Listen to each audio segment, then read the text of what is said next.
Hello everyone, আশা করি সকলে ভালো আছেন। আমি গতকাল নিয়ে এসেছিলাম সিআইডি সিজন 2 এপিসোড 1 এর।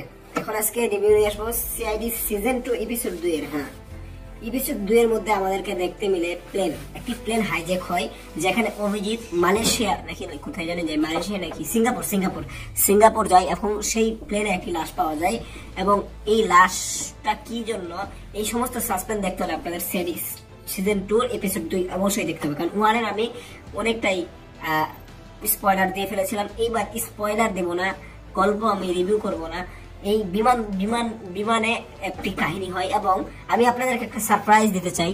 এই পর্বের মধ্যে ডিসিপি চিত্রলীকে না পাওয়া গেলেও ডিসিপি চিত্রলীকে পাওয়ার একটা ইঙ্গিত দেওয়া হয়েছে।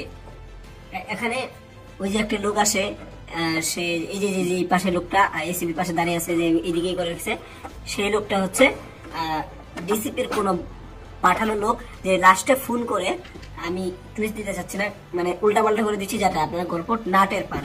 এ কারণেই যদি গল্প যায় নাই ফেলেন তাহলে মজা তো পাবেন না। এবার আমি এই পর্বটাতে আমি গল্প রিভিউ করলাম না, আপনারা নিজেরাই দেখে নিন। আবার এখানে একটা হ্যাকার থাকে, যে নাকি মানে এই দৃশ্যটা না আমার কাছে খুব ভালো লেগেছে। এই সিস্টেম আধুনিক জামানায় এসে এত সুন্দর করে যে করেছে, খুব ভালো লেগেছে। তবে আমরা এখানে মিস করতেছি ফ্রেডি স্যারকে, থাকা সম্ভব না, কিন্তু যারা জীবিত আছে তারা তো রজত, তারপরে সালিকা, তারপরে আরো কয়েকজন আছে না, এদেরকে বাদ দেওয়ার কি দরকার আছে? এদেরকে চাইলেই তো আনা যায়।